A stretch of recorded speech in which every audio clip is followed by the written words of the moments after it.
Welcome back to Switch to Linux. This is the business portion of the news. This is recorded live Friday, 9 p.m. Eastern Standard Time. If you need a website, consider looking at A2 Hosting. This is the company that I host all of my clients' websites, all my websites, my email, my Nextcloud server. A lot of stuff is over here. So you can check out A2 Hosting link. The link there is on the screen, tlm.li/A2H. You can get shared hosting for as little as $4 a month. They have free SSLs that you can use, so you'll always be protected on the SSL front. And then you can go all the way up to VPS hosting and dedicated hosting as well. So that being said, let's jump on over to the business news and see what is going on. This is just absolutely terrifying. General Motors designs a new brain and nervous system for its vehicles. Footnote, it's scary. It's scary. I'm waiting for the hackers to come over and just take over everything and just kill us all with our cars. Literally, killing us with our own cars. So, basically, this is a new controller that is now capable of transferring up to 4.5 terabytes of data per hour. Why on earth does your car need to transfer 4.5 terabytes of data per hour? Oh, it's so that they can more quickly get in there and push upgrades, over-the-air updates to your car. Guys, let me tell you something. Get the car right the first time before you get it off the assembly line and keep it off the internet, and you don't need over-the-air updates. You don't need to connect your car to your internet. Most people don't want to see cars connected to their internet. If you actually take a look at the comments under this article, there's a whole lot of people saying this is scary. A whole lot of people saying, I want to go and find me an old Volkswagen bus to make sure it's like computer free. Now, of course, they're talking about wanting to, oh, yes, we did think about hackers. Yeah, we brought in one consultancy firm, probably some third-party firm out of some small place that's paying their people nothing because it was the lowest bid project. Yes, we've thought about cybersecurity. Oh, guys, you are kidding yourself if you think that your car is safe from a hacker. You've got something going on. Where's your central offices? In Denver? You're in both psilocybin and weed, man. Get off of it. Get off of it. Keep your cars off the internet. Keep your cars off the internet. Really? Speaking of cars, maybe cars gone rogue, Tesla has this new updated navigation autopilot system. And you remember we talked about this. I think it was the videos like Mad Max mode, right? So you could set your car on a variety of different modes. It'll change lanes for you. Sometimes they'll be more aggressive, sometimes not so. So an independent company had a look at this, and they found, Consumer Reports finds that the automatic lane changing feature is far less competent than the human driver. Several police officers commented and said that, yeah, it actually violates the law in most states. It merges too quickly without enough. Now, it's like, oh, I think I can fit. There's an inch of space. Let's merge.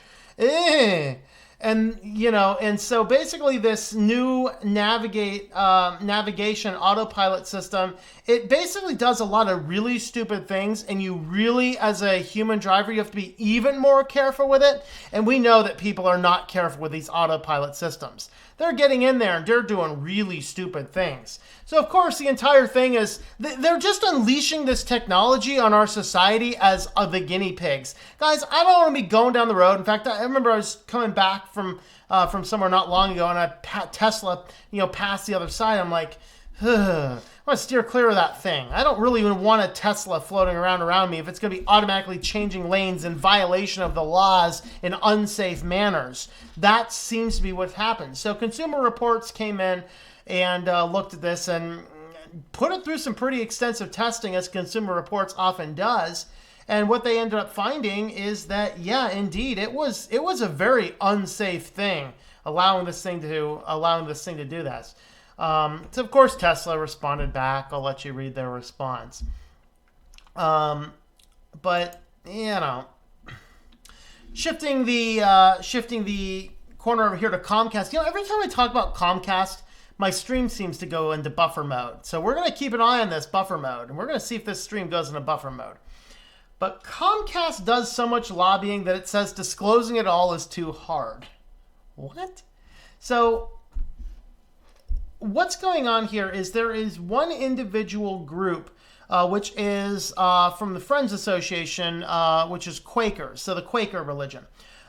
So they actually have a big stake in Comcast, but they say that, hey, what you guys are oftentimes doing really violates not the law, but ethics and standards. And so they have asked the board of directors to vote on making sure that they have a better policy to make sure every bit of lobbying by Comcast is disclosed. And so Comcast board unanimously recommended that the shareholders vote against the resolution. So here's this company, this organization coming in and saying, we own stock, so anybody who owns a significant amount of stock can propose a resolution. It needs to be voted on. So the board is coming back and saying, oh, no, we don't want to agree to that. We don't want to do that at all. And so, yeah, this is just Comcast showing its true colors. We would like more oversight of what you're doing. No, we don't want to do oversight of what we're doing. That can actually show us in a bad light. So that's frightening. So on to the final article of this news section. Hidden reports mask the scope of widespread harm from faulty heart devices. And I looked into this, and this actually is from some American companies. Now, I watched a documentary not long ago, and I forget the name of it now, but it was looking at the danger in some of these medical devices. Now, in some companies take this very seriously. I have a friend who may be watching right now who used to work in this industry making medical device technologies. And, you know, in their company, they were doing a lot. I mean, there was a lot to make sure everything is safe. There's a lot to make sure things are safe and good and healthy. But this documentary focused on some challenges, mostly in the European countries, where the standards were not set quite as high as the United States, and people were getting implants that would break apart in their bodies, and all sorts of other crazy things going on. And so with all of that happening, the documentary really showed some people that were seriously hurt by these failing medical devices. Turns out that this report is also, I believe, was from some United States companies. So FDA allowed device makers to file 1.1 million reports of injuries or malfunctions to a little or known internal database, according to an investigation. So basically, this is an alternate reporting. So in other words, while the United States was still collecting it, it was kind of going to a hidden database that was not displaying all of this data to the rest of the public. So think about this when you are having a discussion about getting medical implants. Only get these if they're absolutely required, and make sure you seriously vet the source. Make sure your doctor seriously vetted the source. And it is your right as a patient to seek to find out if the companies, if the doctors, if they're doing anything right or wrong. So that's what we want to talk about on the business section of the news today. Let us know what you think down below. Have you had any problems, any issues with medical implants? Let us know in the comments, and let me know your thoughts on all this. So thanks for watching, and I hope that you enjoy switching to Linux.